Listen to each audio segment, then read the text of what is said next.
مجھ سے آگے پوچھ رہے ہوتے ہیں آپ نے کیا کیا ہے جو آپ کے بال اگائے؟ تو بھائی ہر ایک کے نہیں اگیں گے، یہ آزمائش ہے اللہ کی طرف سے، تو اسی میں صبر کرو یار، مر کے کیا ہو جائیں گے، ختم، اسی میں اس پہ روٹیاں پکاؤ۔ جب ایک بڑا سر ہو نا اور بڑی خوبصورت سی ٹنڈ ہو تو میرا تو دل کرتا ہے اس کو دھوپ میں گرم کر کے اس پہ چپاتیاں، مزہ آتا ہے، سر بھی بڑا ہو اور تمیز سے بنا ہو، تو ایک دم ایک ایسا فیل سا ہوتا ہے۔ خیر یہ تو مزہ، اس پہ ایڈریس لکھ لو، کبھی گم نہیں ہو گیا۔ تو اگر اللہ نے ٹنڈ دی ہے، بہت سے کام اس ٹنڈ سے لیے جا سکتے ہیں، ایڈریس لکھ دو اس پہ، تو اس کا فائدہ یہ ہوگا کہ کبھی بھی گم نہیں ہو۔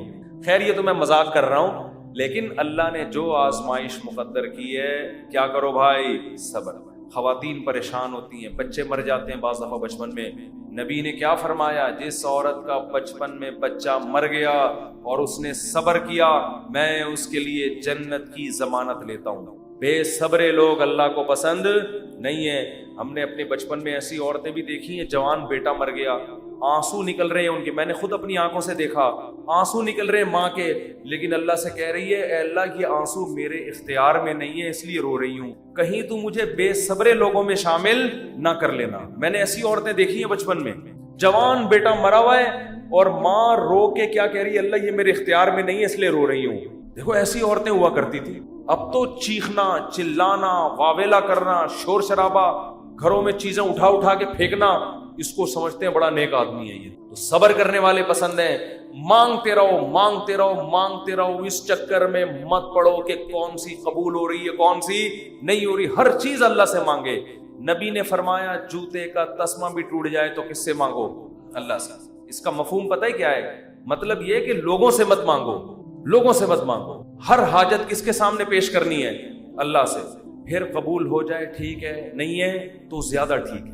اور میں نے تو اپنی زندگی میں دیکھا ہے بھائی کہ انسان حقیقت میں اللہ سے گڑ گڑا کے مانگتا ہے نا، دعا قبول ہوتے ہوئے نظر آتی ہے۔ دیکھو دعا کی حیثیت کیا ہے کہ آپ نے اللہ کے دفتر میں اپنی فائل جمع کرا، تسلی ہو، آپ کا کام اب ہو جائے گا، اب آپ ٹینشن نہ لیں۔ لوگ کہتے ہیں نا گورنمنٹ کے ادارے میں، بھائی ہم نے فائل جمع کرا دی ہے، اب ہمارے بس میں جو تھا وہ ہو گیا، اب یہ پروسیس سے گزرے گی، جو بھی آپ کا پلاٹ آپ کے نام ہونا ہے، گاڑی آپ کے نام ہونی ہے، گھر پہ آپ کو میسج آ جائے گا، اب تمیز سے بیٹھ جاؤ، بار بار جا کے وہاں پوچھتے نہیں رہو فون کر کے، سر میرا کام ہو گیا، سر میرا کام ہو گیا۔ بھائی فائل، پیشنٹ آپ ہاسپٹل میں، اچھے ہاسپٹل میں اگر آپ داخل کرا دیتے ہو، آپ کہتے ہو وہ بندہ سیو ہے، اب یہ ڈاکٹروں کے حوالے میں نے کر دیا، اب آپ تسلی سے۔ تو جب آپ دنیا میں تسلی کر لیتے ہو یار پیشنٹ ڈاکٹروں کے حوالے کر دیا، فائل گورنمنٹ کے دفتر میں جمع کرا دی ہے، تو اللہ کے ہاں دعا مانگ کے بھی مسلمان کو تسلی ہوتی ہے، میں نے اپنا دکھڑا کس کے سامنے رکھ دیا ہے؟ اللہ کے، اب اس کی مرضی ہے، وہ کرے ٹھیک ہے، نہیں کرے تو بھی ٹھیک، اب میرے لیے جو فیصلہ ہوگا وہ بہتر ہوگا، لیکن اللہ آزماتا ہے۔ ایک حدیث بیان کر کے بس بیان کو ختم کرتا ہوں۔ نبی صلی اللہ علیہ وسلم نے ارشاد فرمایا کہ اللہ بندے کی دعا اس وقت تک قبول کرتے رہتے ہیں جب تک وہ دعائیں کر کر کے تھک کے یہ نہیں کہتا کہ میں دعا مانگتا ہوں مگر قبول نہیں ہو۔ عجیب حدیث ہے۔ دیکھو بندہ یہ کیوں کہہ رہا ہے کہ میں دعا مانگ رہا ہوں قبول نہیں ہو رہی؟ اس لیے کہ اسے لگ رہا ہے نا کہ جو مانگ رہا ہوں وہ مل نہیں رہا، تبھی تو کہہ رہا ہے۔ لیکن نبی کہتے ہیں جب تک یہ الفاظ نہیں کہے تھے نا، اس سے پہلے ساری قبول ہو رہی تھی، ساری قبول ہو رہی تھی۔ جب یہ کہا تو اب اللہ قبول کرنا بند۔ اس سے صاف پتہ چل گیا کہ آپ کو جو لگتا ہے نا کہ قبول نہیں ہو رہی، وہ بھی حقیقت میں ہو رہی ہیں، وہ ہو رہی ہیں قبول۔ آپ یہ ہم بیوقوف ہیں جو ہم سمجھ رہے کہ نہیں ہو رہی، کس طرح سے ہو رہی ہیں یہ کس پہ چھوڑ دو؟ اللہ۔ تو اپنے گھروں میں دعاؤں کا معمول بنائیں۔ اگر اس رمضان میں ہم صرف دعا کرنا ہی سیکھ لیں تو میں سمجھتا ہوں کہ یہ رمضان ہمیں بہت کچھ دے کر جا۔ اور حضرت حکیم الامہ فرمایا کرتے تھے جن کو گناہوں کی عادت نہیں چھوٹ رہی نا، تو وہ بھی اللہ سے دعاؤں میں مانگ لیا کریں کہ اللہ مجھے یہ عادت چھڑوا دے۔ تعلق ختم نہ کریں اللہ سے، لنک ختم نہ۔ اللہ کو وہ لوگ پسند نہیں ہیں جو اللہ سے تعلق ختم کر دیں۔ لنگڑا لولا تعلق ہو، گناہوں کے بعد توبہ والا تعلق رکھو، لیکن رکھو، تعلق ختم نہیں ہونا چاہیے۔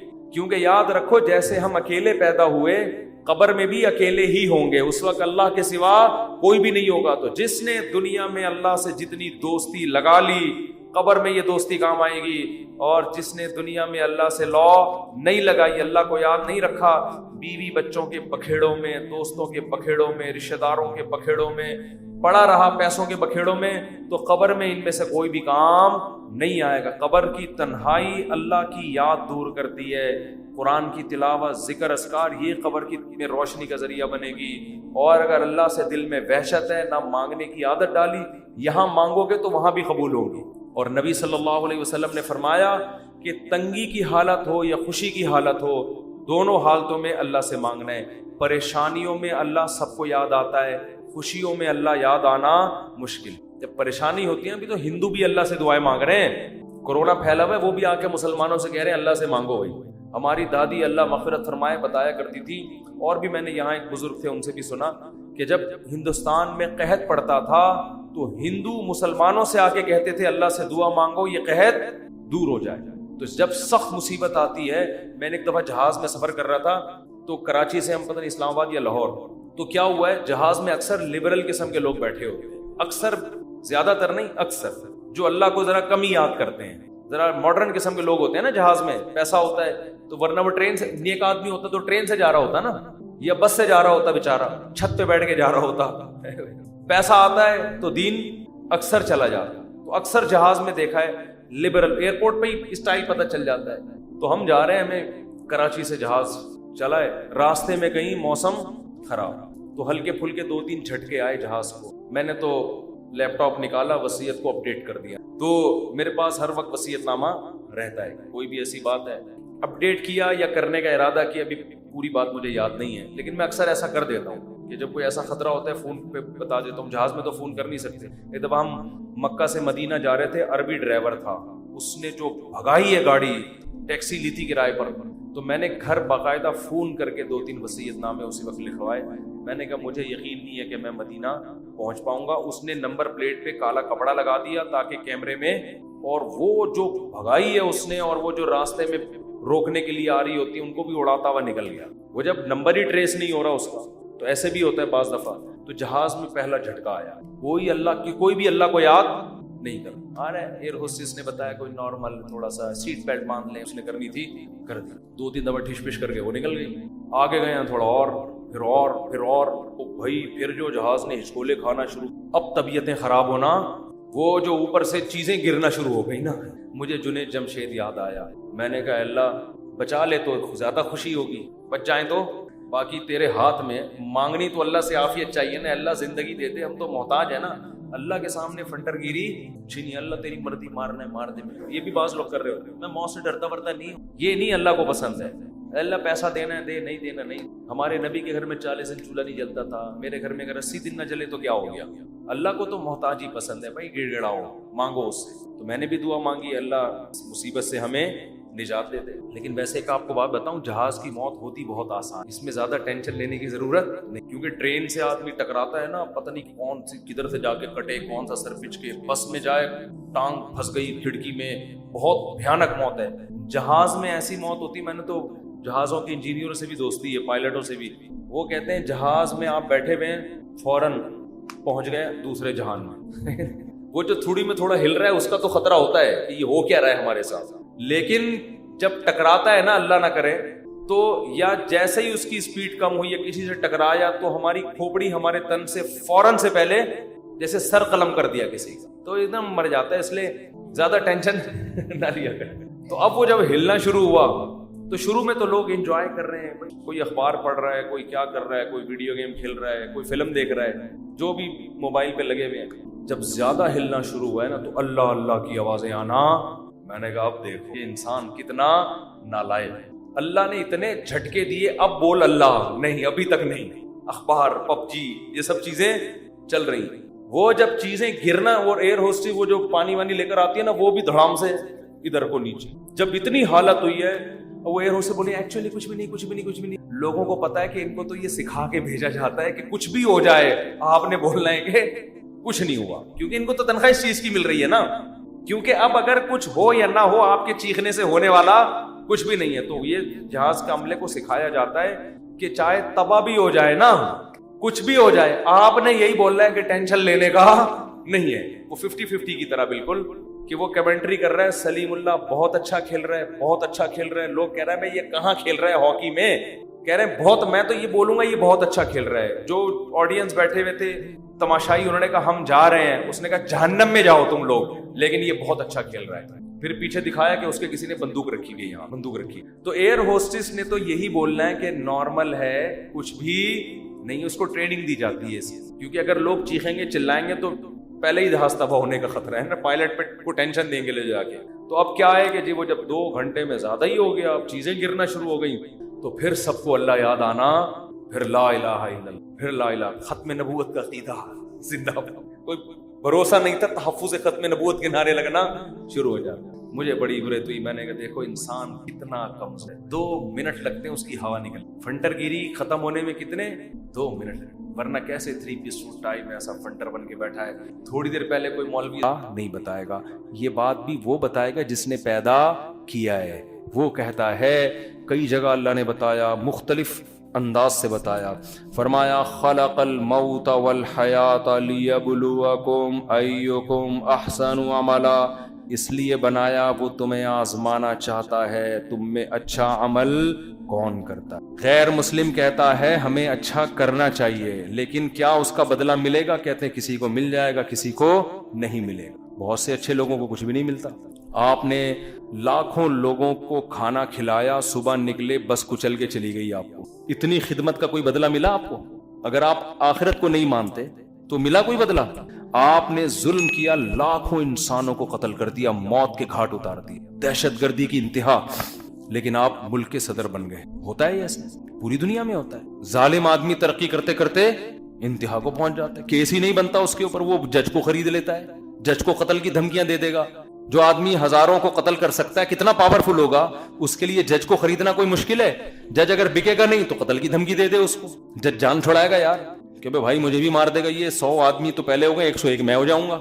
تو دنیا میں انصاف کا ملنا ناممکن. یہ جو انگریز کہتے ہیں نا 7 لوگوں کی کامیاب لوگوں کی علامتیں, یہ وہ ہوتے ہیں جن میں یہ 7 ہیبٹ تھی, اتفاق سے کامیاب ہو گئے, ورنہ ایسے کروڑوں ہیں جن میں 7 کے بجائے 14 تھی, پھر بھی کیا ہو گئے, ناکام ہو گئے.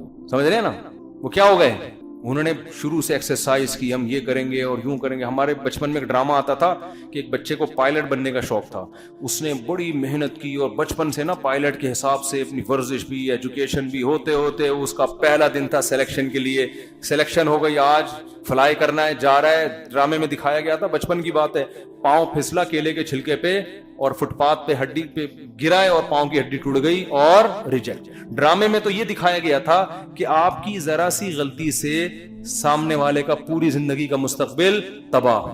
لیکن اس سے بڑا سبق پتہ ہے کیا ملتا ہے؟ اس سے بڑا سبق یہ ملتا ہے کہ آپ جس چیز کو ہدف بنا رہے ہو میرے بھائی, پائلٹ ضرور بنو, مگر یہ ہدف بنانے کے قابل نہیں ہے. این ممکن ہے جس دن فلائی کرنا ہو کوئی مسئلہ ہو جائے آپ کے ساتھ, وہاں تو کیلے کا چھلکا آ گیا, کوئی ٹرک بھی تو مار کے جا سکتا ہے, کورونا بھی تو ہو سکتا ہے, آپ کو قدرتی حادثہ بھی تو ہو سکتا ہے.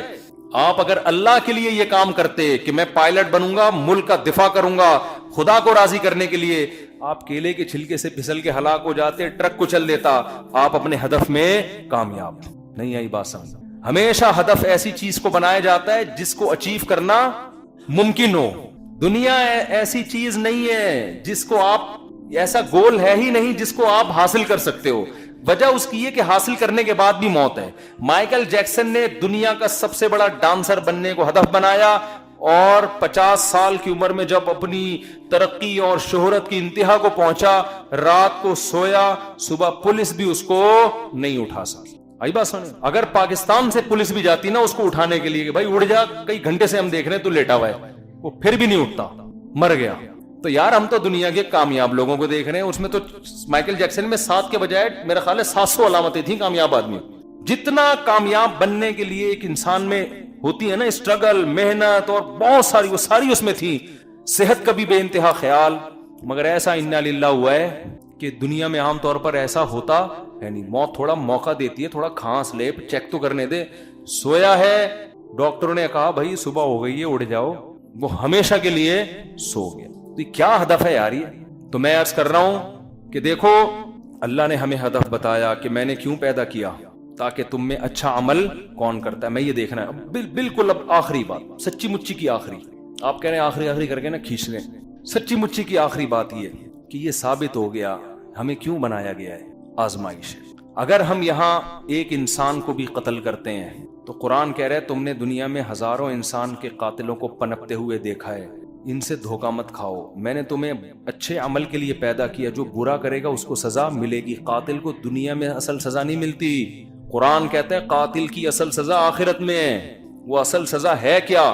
من یقتل، وہ کیا ہے؟ متعمدن فجزاؤہ جہنم، آگ میں ڈالے گا اللہ اس کو، خالدن فیہا وغضب اللہ علیہ، اللہ کا غضب ہوگا اس کے اوپر۔ تو اصل سزا بھی آخرت میں، اصل جزا بھی آخرت میں۔ اب اللہ نے ہمیں کہا کہ عمل کیا کرنا ہے؟ اچھا، تو اچھے کو اللہ نے خود ڈیفائن کر دیا، کیونکہ گوروں کے ہاں اچھے کا معیار کچھ اور جس خدا نے ہمیں بنایا اس کے ہاں اچھے کی ڈیفینیشن کچھ اور ہے۔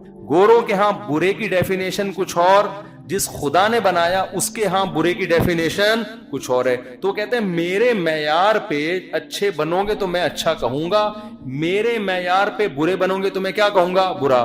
ہو سکتا ہے آپ کی سوسائٹی آپ کو اچھا کہہ رہی ہو لیکن میرے حساب سے آپ اچھے نہیں ہو۔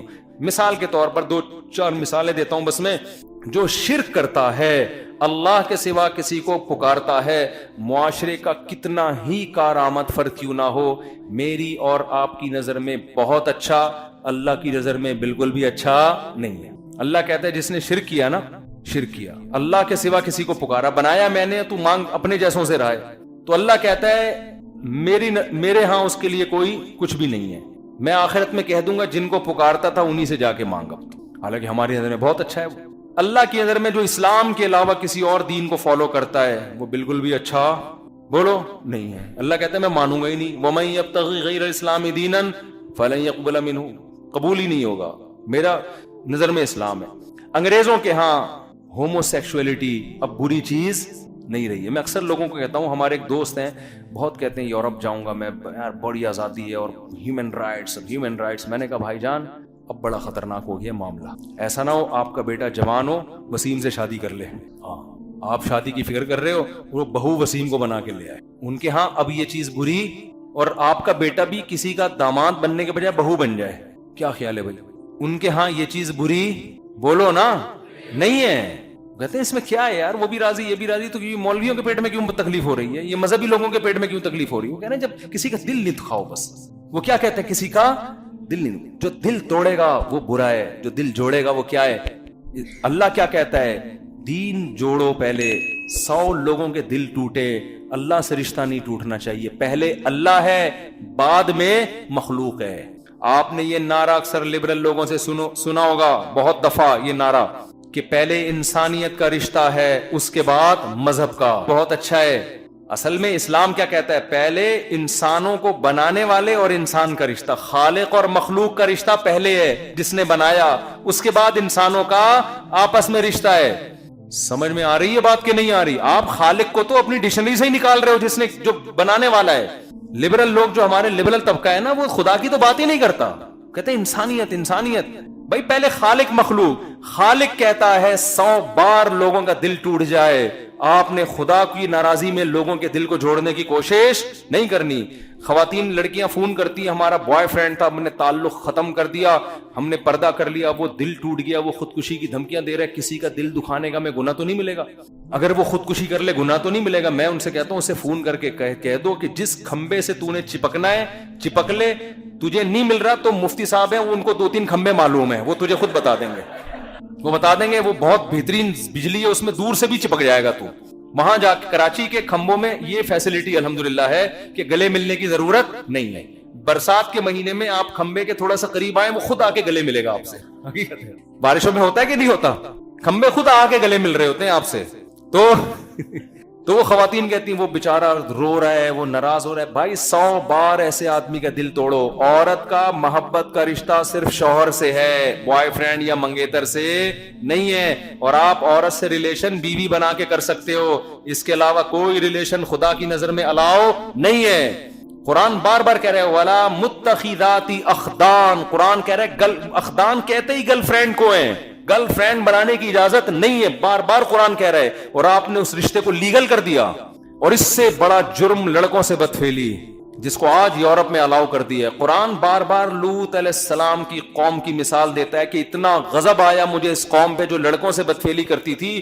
جالنا عالیہا سافلہا, ہم نے زمین کے اوپر کو نیچے کر دیا اوندا کر کے. ایسا پٹخ کے مارا ہے اللہ نے, اتنا غضب آتا ہے اللہ کو اس عمل سے.